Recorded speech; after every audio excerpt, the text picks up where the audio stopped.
أشهد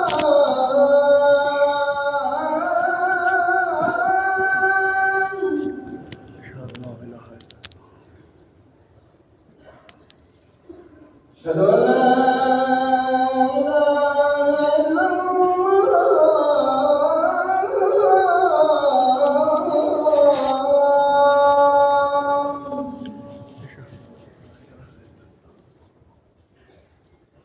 أشهد أن محمدا رسول الله.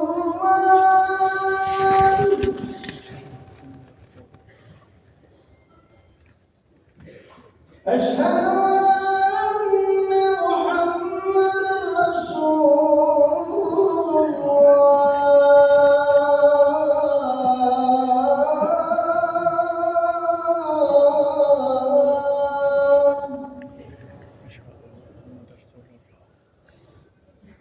حي على الصلاة.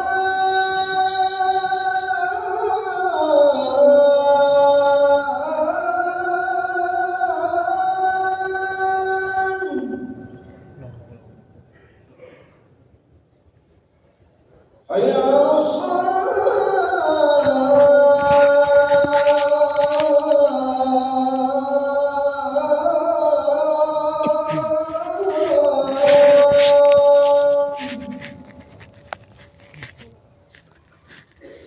حي على الفلاح.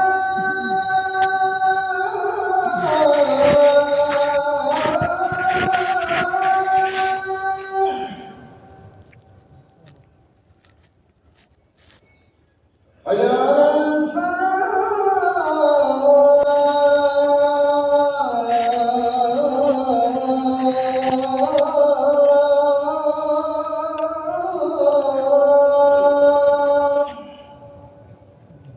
الله أكبر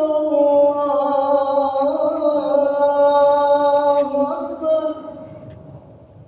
لا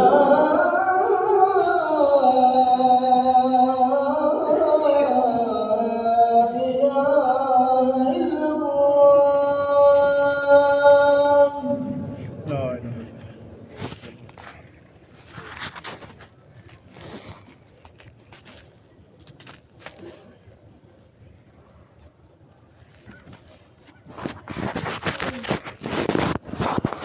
إن الحمد لله نحمده ونستعينه ونستغفره ونعوذ بالله من شرور أنفسنا ومن سيئات أعمالنا. من يهده الله فلا مضل له ومن يضلل فلا هادي له، وأشهد أن لا إله إلا الله وحده لا شريك له، وأشهد أن نبينا محمدًا عبده ورسوله. يا أيها الذين آمنوا اتقوا الله حق تقاته ولا تموتن إلا وأنتم مسلمون. يا أيها الناس اتقوا ربكم الذي خلقكم من نفس واحدة وخلق منها زوجها وبث منهما رجالا كثيرا ونساء، واتقوا الله الذي تساءلون به والأرحام إن الله كان عليكم رقيبا. يا أيها الذين آمنوا اتقوا الله وقولوا قولا سديدا يصلح لكم أعمالكم ويغفر لكم ذنوبكم، ومن يطع الله ورسوله فقد فاز فوزا عظيما.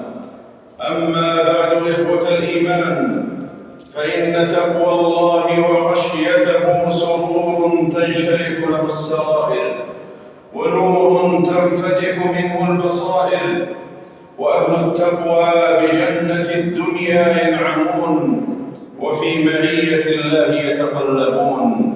إن الله مع الذين اتقوا والذين هم محسنون. ومن كان الله معه فإن معه الفئة التي لا تغلب، والحارس الذي لا ينام، والهادي الذي لا يضل. معشر المؤمنين والمؤمنات، إن المقصد الذي أجمع العقلاء على السعي في سبيله واتفقوا على اختلاف منازعهم وتفاوت طبائعهم على تحصيله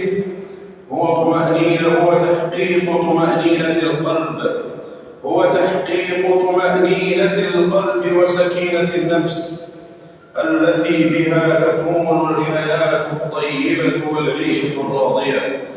وكم تنكب كثير من الخلق سبيل ذلك، وكم تطوحوا في تلك المسالك، ولكننا نجد أن الله سبحانه في تنزيله يدلنا على سبيل تحقيق تلك الغاية في قوله جل شأنه: من عمل صالحا من ذكر أو أنثى وهو مؤمن فلنحيينه حياة طيبة ولنجزينهم أجرهم بأحسن ما كانوا يعملون. إنه الإيمان بالله والعمل الصالح. وتأملوا سابقة تلك الآية العظيمة ولاحقتها يلح لكم قبس من أنوار التنزيل، فقد تقدمها قوله سبحانه: ما عندكم ينفد وما عند الله باق ولنجزين الذين صبروا أجرهم بأحسن ما كانوا يعملون. في إلماحة قرآنية لطيفة قبل تقرير مضمون الآية وبيان تلك الغاية تشير إلى أن سعادة المرء وسرور نفسه وانشراح صدره لا يتحقق بالمظاهر الدنيوية المجردة ولا بالماديات البائدة وحدها، ما لم يكن القلب عامرا بتوحيد الله حق توحيده والإيمان به، وجوارح العبد ممتثلة لهدي الله بالعمل الصالح الذي به تزكو النفس وتسمو. ولذلك قال صلى الله عليه وسلم: ليس الغنى عن كثرة العرض ولكن الغنى غنى النفس، تقريرا لذلك الأصل العظيم من أن تلك المعاني مستقرها في النفوس والضمائر لا في الشكليات والمظاهر. ثم أعقب تلك الآية الكريمة بإشارة أخرى لطيفة وإلماحة شريفة بقوله: فإذا قرأت القرآن فاستعذ بالله من الشيطان الرجيم إنه ليس له سلطان على الذين آمنوا وعلى ربهم يتوكلون إنما سلطانه على الذين يتولونه والذين هم به مشركون. إشارة إلى أن هذا القرآن العظيم قد جمع الله فيه أسباب السعادة في الحياتين وأسرار السرور في الدارين، فهو حياة القلوب ورواء النفوس ونعيم الحياة وراحة الأرواح.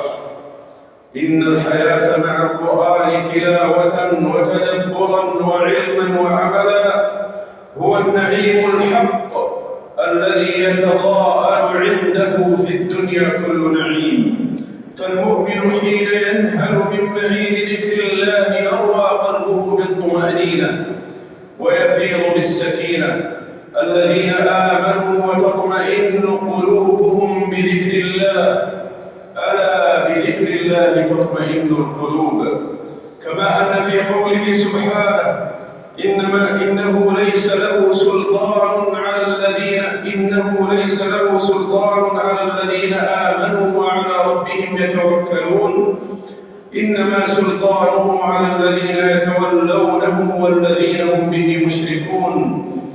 إلماحة إلى أن الحياة الطيبة أثر من آثار اتصال القلب بخالقه وامتلائه بتوحيده واعتماده عليه وسكونه إليه ورضاه بقسمته وغناه به عن خلقه. فتوحيد الله حق توحيده وكمال توجه القلب إليه وحده على كل حال هو أعظم أسباب أمنه وسكينته وأجل أسرار انشراحه وطمأنينته حين تمور عواصف المتغيرات وتضطرب أمواج المكدرات. يقول جل وتقدس: الذين آمنوا ولم يلبسوا إيمانهم بظلم أولئك لهم الأمن وهم مهتدون. عن عبد الله بن مسعود رضي الله عنه